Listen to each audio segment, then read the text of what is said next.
Professor, temos Satanás em Ezequiel 28? Este é um tema muito polêmico e debatido nos círculos acadêmicos, seja da atividade forense, da pesquisa histórico-teológica ou mesmo histórico-crítica. Enfim, nós devemos tratar deste assunto à luz da própria historicidade. Seguindo a nossa metodologia, numa análise intertextual, indiciária, colocaremos o texto de Ezequiel em seu contexto histórico socioliterário. Compreenderemos o gênero literário do fragmento e, portanto, chegaremos a uma conclusão. Será que realmente, tratando-se de um oráculo, tratando-se de uma construção de ação simbólica na linguagem, podemos considerar que a narrativa esteja falando de uma entidade espiritual, Satanás? Se você ainda não é inscrito aqui no canal, se inscreva, ative o sino para receber notificações.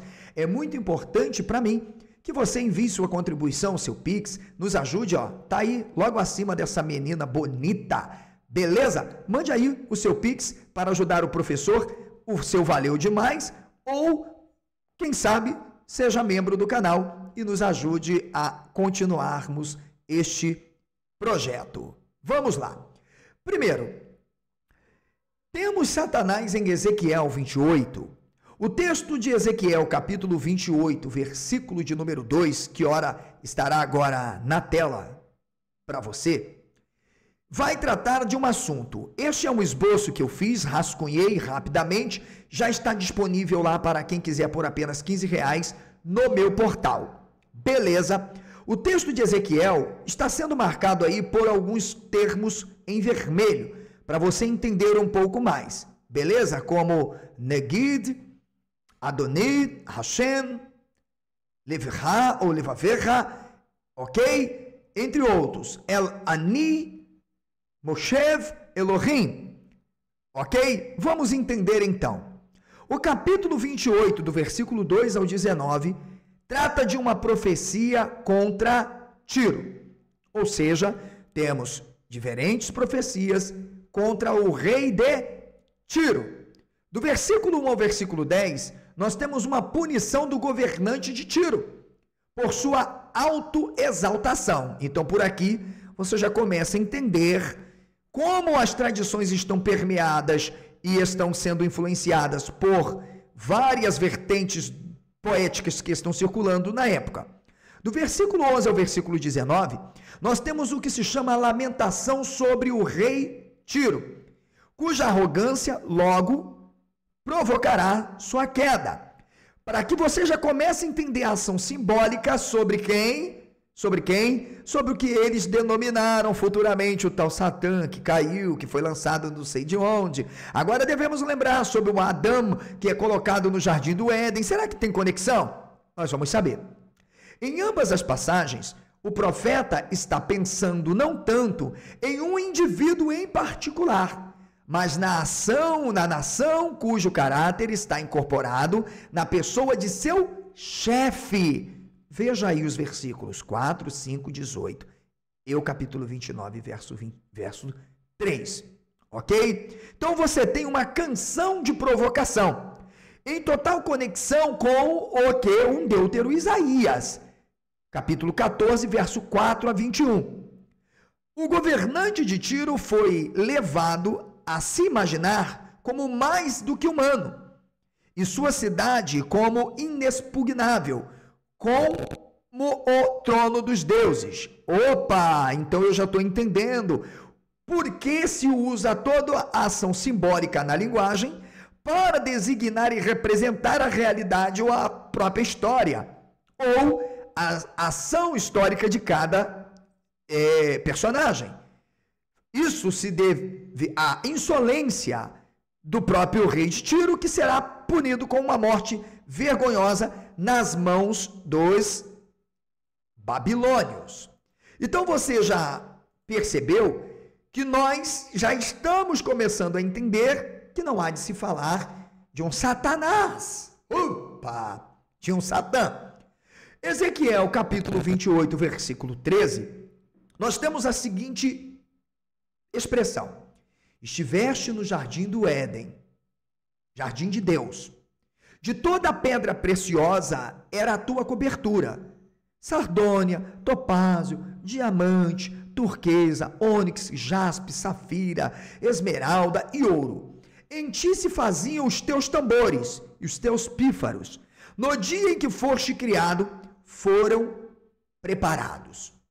Observe, há um pastor evangélico brasileiro chamado Augusto Vailate, que chegou inclusive a polemizar o assunto quando disse em uma entrevista: não, nós cristãos somos muitas vezes desonestos, porque afinal, Ezequiel 28 não fala de um Satã, de Satanás.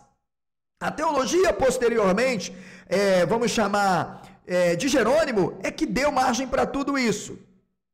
Ok? Observe, nada dito, nada é dito sobre qualquer ultraje a Israel. Veja que o capítulo 26 e o verso 2 está tratando claramente sobre Javé, o Senhor de todos.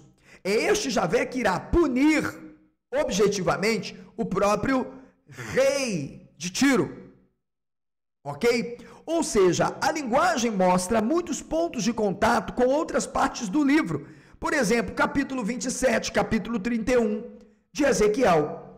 O versículo 24 do capítulo 28 que traz: tu eras querubim, ungido, eu te cobri, te estabeleci no monte santo de Deus, tu estavas no meio das pedras. Não tem nada a ver com Satanás. Não tem nada a ver. Trata-se de um poema absolutamente imaginativo, criado e adaptado com uma tradição de dar uma versão histórica do próprio paraíso. Assista ao vídeo que eu publiquei aqui na sequência sobre o Gênesis de Jeremias, para você entender a ação simbólica com o aparato da linguagem. Tá dando aí para você compreender um pouco? Eu espero que sim. Veja que, de acordo com Flávio Joséfo, tratando do próprio rei de Tiro, ele fala sobre Tiro durante o grande cerco de 585 a 573. Fala de uma profecia, inclusive, que data do tempo antes do cerco. Olha só o que diz Joséfo: porque o teu coração estava exaltado e tu disseste: eu sou um Deus. Orgulho e autodeificação são pecados de Tiro, personificado em seu governante, o resultado de seu rico comércio. Ora, então não estamos falando de Satã. Como o povo quer que exista um Satã mesmo, né? Um ser celeste, espiritual, da maldade, que se rebelou em algum momento da história. Não tem nada a ver com isso. Portanto, vemos na própria parábola do Ezequiel, dos fragmentos, versículo 5, 17, capítulo 16, 50, as parábolas do 17, 24, 19, 11, 31, 10... eu sou Deus. Veja, agora você descobre o pecado. El do hebraico. Veja, a palavra El do hebraico é uma vanglória de descendência divina. Você tem ali, inclusive, o próprio termo Adonis, ou Adonai, ou Adoni, que também mostra como Tiro se exalta e o rei de Tiro, né, na verdade, se exalta, trazendo uma espécie de blasfêmia, contrariando objetivamente aquele escopo teológico da javização que acontece dentro do contexto do pós-exílico que está sendo estabelecido pelos judaítas.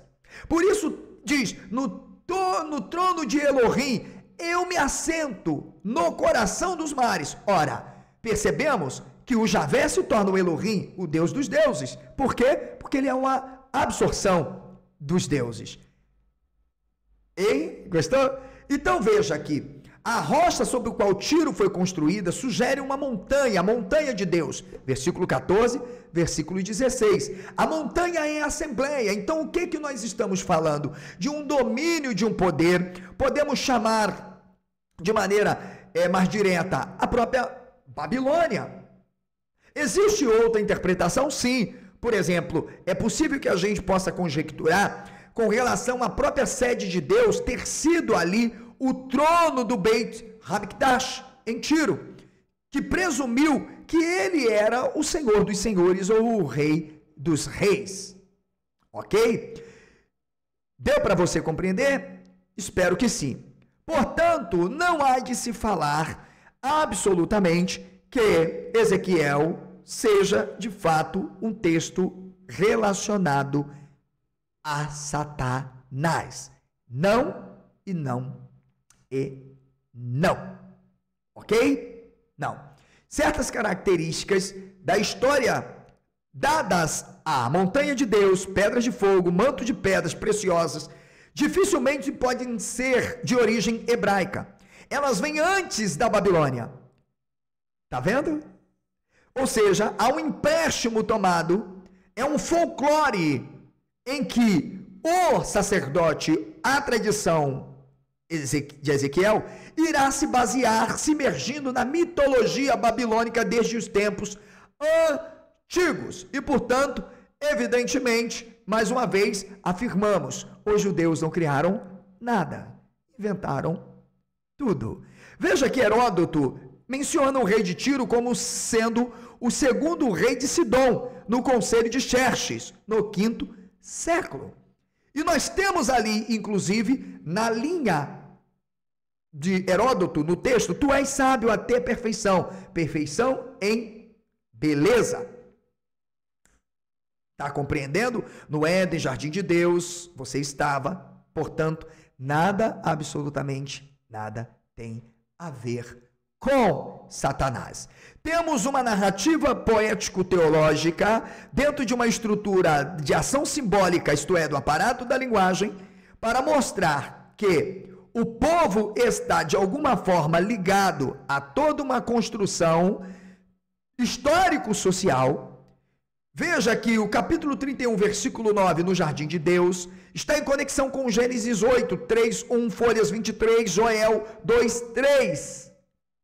Ou seja, o Éden deve ser conectado a Ednu, o mar. Ou seja, estamos falando de uma planície, a Ak, justamente, não como deserto, mas como algo capaz de trazer irrigação e fertilidade.